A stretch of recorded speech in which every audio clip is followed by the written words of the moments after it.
તો વિદ્યાર્થી મિત્રો, આગળના લેક્ચરમાં આપણે જોયું હતું કે નર્સિસના રોલ શું છે. આજના વિડીયોમાં આપણે જોઈશું કે ઇન ડિટેલમાં કે નર્સિસના કયા રોલની અંદર કયો રોલ સમજાવવા શું માંગે છે.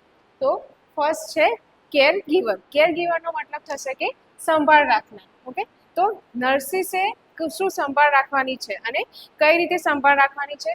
તો ફર્સ્ટ પોઈન્ટ છે મેનેજિંગ ફિઝિકલ નીડ, એટલે કે કોઈ પણ પેશન્ટ આવે છે હોસ્પિટલની અંદર, એ ટાઈમે નર્સિસ શું કરશે કે પેશન્ટની જે ફિઝિકલ નીડ છે, ઓકે, એને મેનેજ કરશે.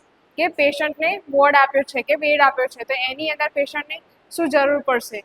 મેડિસિન છે તો મેડિસિનની અંદર પેશન્ટને કઈ મેડિસિનની જરૂર છે, કઈ મેડિસિન પેશન્ટ જોડે અવેલેબલ નથી એઝ પર પ્રિસ્ક્રિપ્શન, તો નર્સિસ હેલ્પફુલ થશે.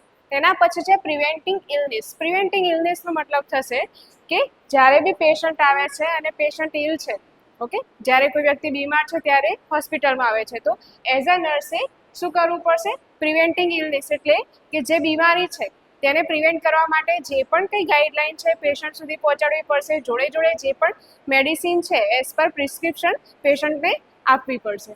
એના પછી છે observe and monitor the patient. જ્યારે પણ આપણે પેશન્ટને કોઈ પણ પ્રકારની ટ્રીટમેન્ટ આપીએ છીએ, એટલે કે સારવાર આપીએ છીએ, એ ટાઈમે ફક્ત આપણો ગોલ એટલો જ નથી કે પેશન્ટને આપણે ટ્રીટમેન્ટ આપી અને પછી પેશન્ટની જે કેર છે પેશન્ટ જાતે લે છે, એવું નથી. પેશન્ટને જે પણ આપણે મેડિસિન કે ટ્રીટમેન્ટ કે કોઈ પણ પ્રોસિજર એપ્લાય કરીએ છીએ પેશન્ટ ઉપર, તો એ ટાઈમે એના પછી આપણે પેશન્ટને ઓબ્ઝર્વ કરવાનું છે કે પેશન્ટને આફ્ટર ટ્રીટમેન્ટ અને બિફોર ટ્રીટમેન્ટ પેશન્ટની હેલ્થની અંદર શું ચેન્જીસ આવે છે.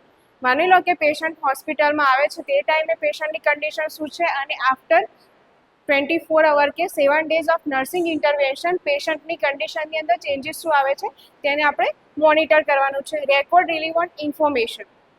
રેકોર્ડ રિલિવન્ટ ઇન્ફોર્મેશનનો મતલબ શું થશે કે જ્યારે આપણે પેશન્ટને કોઈ પણ મેડિસિન આપીએ છીએ, એટલે કે સારવાર આપીએ છીએ, પેશન્ટ માટે કોઈ પ્રોસિજર કરીએ છીએ, તો એ ટાઈમે આપણી જોડે એની ઇન્ફોર્મેશન હોવી જોઈએ કે જે પણ મેડિસિન આપી કે જે પણ પ્રોસિજર કરી છે એને કોને કરી છે અને એઝ પર પ્રિસ્ક્રિપ્શન ઓર્ડર પેશન્ટને મેડિસિન પ્રોવાઈડ કરવામાં આવી છે કે નહીં, એનો ડોઝ અને એનો રૂટ્સ કમ્પ્લીટ છે કે નહીં, ઓલ ડેટા પેશન્ટના આઈડેન્ટિફિકેશન ડેટા, ટ્રીટમેન્ટ એટલે કે હેલ્થ હિસ્ટ્રી, દરેક વસ્તુ આપણી જોડે રેકોર્ડ હોવી જોઈએ.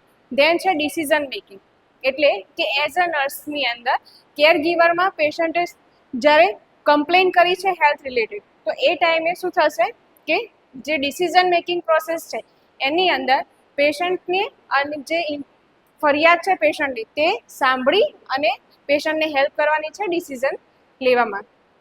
તેના પછી સેકન્ડ છે communicator. Nurse as a communicator. Nurse as a કમ્યુનિકેટર